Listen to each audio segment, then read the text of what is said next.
안녕하세요. 그나마 타임 플러스입니다.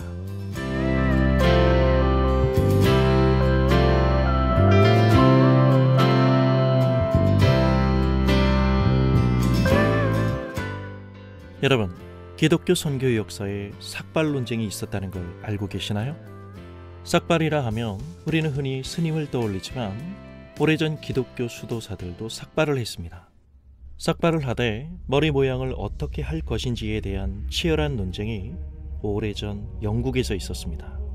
초기 영국에서는 두 종류의 기독교가 존재했었거든요. 오래전 브리튼 섬에는 켈트족이 살고 있었습니다. 브리튼 섬은 오늘날 영국이죠. 켈트족은 주로 프랑스에서 유래한 민족으로 알려졌는데요. 영국 웨일즈 출신의 성 패트릭이라는 사람에 의해 켈트족에게 복음이 전해졌습니다. 그러다 5세기경 앵글로 섹슨이라는 새로운 족속들이 밀려 들어와서 켈트족을 정복하게 됩니다. 앵글로 섹슨족은 잉글랜드를 세운 사람들로서 앵글로와 섹슨이라는 민족이 동화된 사람들입니다. 그냥 전형적인 백인이라고 생각하시면 무방합니다. 물론 켈트족 또한 금발의 세간이 특징이고요. 그런데 켈트족을 정복한 앵글로 섹슨족들은 켈트족의 기독교를 박해합니다. 그러던 와중에 앵글로 섹슨족들을 상대로 로마 교회가 직접 선교에 나섭니다.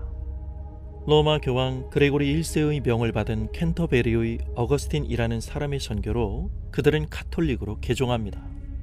이렇게 되니 영국 내에는 두 종류의 기독교 세력이 존재하게 된 것입니다. 하나는 성 패트릭의 전통을 이어온 켈트족의 기독교와 또 다른 하나는 로마 교회의 선교를 받은 앵글로 섹슨족의 기독교였습니다. 물론 이 둘의 사이가 좋을 리는 없었겠죠. 적대 관계에 있던 이들은 사사건건 여러 사안에 대해 늘 갈등을 빚습니다. 그 중에 하나가 수도사들의 머리 모양 때문입니다. 수도원은 주로 물이 귀한 사막에 위치했기에 물이 부족한 환경 속에서 머리의 청결을 유지하는 일이 중요했습니다. 그래서 수도사들은 삭발을 했던 것이죠. 그러니까 삭발은 진리라는 본질적 문제가 아니라 위생 문제가 그 이유였던 것입니다. 켈트식의 기독교는 수도사의 머리, 정확히 말하면 머리털이 맞지만 그냥 머리라고 하죠. 켈트식 기독교는 수도사 머리 모양을 귀에서부터 머리를 깎고 머리 꼭대기만 약간 남겨두는 모양이었습니다. Hello? 즉 소갈머리만 남겨둔 것이죠.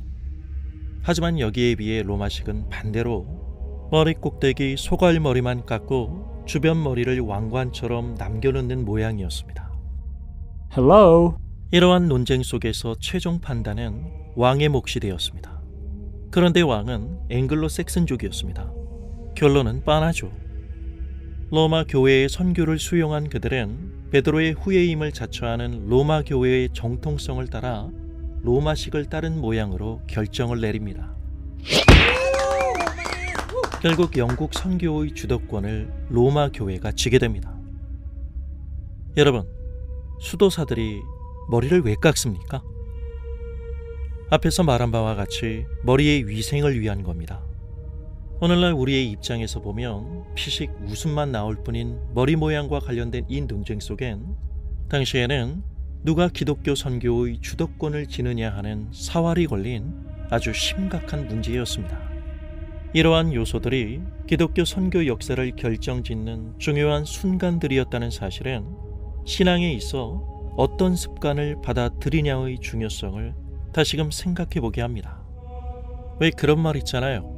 처음엔 사람이 습관을 가지지만 나중엔 그 습관이 그 사람을 만든다는 말이요. 멀리 갈 필요도 없이 우리나라 기독교의 트레이드 마크처럼 돼버린 새벽기도나 주로 기독교인들이 터부시하는 술과 담배의 문제도 다를 바 없습니다. 우리나라 선교 초기 전기가 없던 농경 문화 속에서 하루의 일과를 마치고 일찍 잠에 들어야 했던 터라 새벽 기상은 일상이었고 그러한 배경 속에서 새벽 기도는 우리나라 기독교에 자연스레 정착할 수 있었던 것입니다. 술과 담배 또한 근면하고 성실한 삶을 독려하기 위해 선교사들이 금기시한 것도 사실이고요. 다시 말해 선교사들의 의도는 기독교인의 삶이 신앙과 따로 노는 경우가 없도록 하기 위한 것이었습니다. 오늘날 교회의 풍경 속에도 성경보다는 교회적 전통과 문화에 근거한 습관이 많은 것도 사실입니다. 오해는 하지 마세요. 저는 그런 걸 무작정 부정하자는 말이 아닙니다. 우리 한국 기독교엔 독려해야 될 좋은 신앙적 습관과 문화가 차고 넘칩니다. 다만 습관과 관련된 한 가지 생각만 확실히 하자는 것입니다. 여기에 담긴 생각은 본질이어야 합니다. 그렇지 않으면 우리는 신앙이라는 미명하에 우리의 얕은 지식과 판단 속에서 그때그때 필요한 것에만 집중하게 됩니다.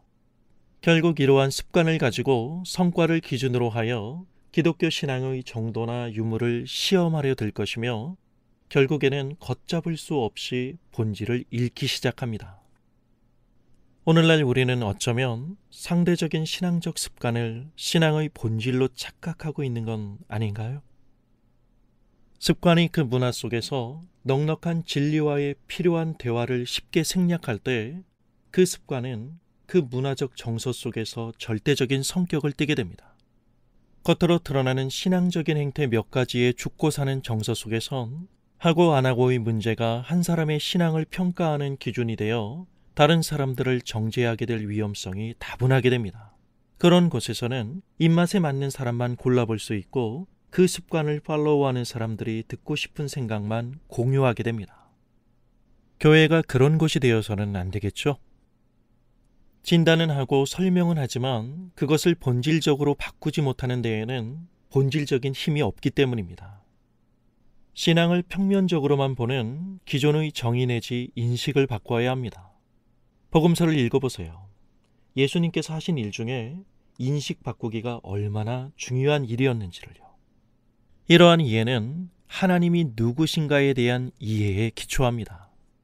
비근한 예로 새벽에 하는 기도 속에 그저 밥을 굽는 굶식 속에 능력이 숨어 있는 것이 아니라 그 기도가 진정 하나님의 생각이라는 이 본질을 붙잡는 새벽 기도가 될 때, 또한 금식이 하나님의 마음을 헤아리는 참된 금식 기도가 될 때 우리는 참된 자유를 누리게 됩니다.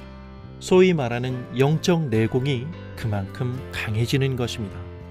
교회와 사람들 앞에서 기독교적 색채와 형식을 보이는데 대단히 적극적인 습관이 거룩한 것이 아니라 하나님 아버지의 마음을 담아내는 것이 거룩한 습관입니다. 그래서 거룩한 습관은 조용하지만 강합니다. 탁월한 경건을 뽐내며 지나친 의로움을 흉내냈던 바리새인들과 종교 지도자들이 왜 그토록 예수님의 무서운 책망을 들었는가 이해가 가시나요? 신앙적 습관은 반드시 나 자신을 넘어선 공동체 전체의 유익을 위한 것이어야 하며 그 결과는 사람을 살리는 것이어야 합니다.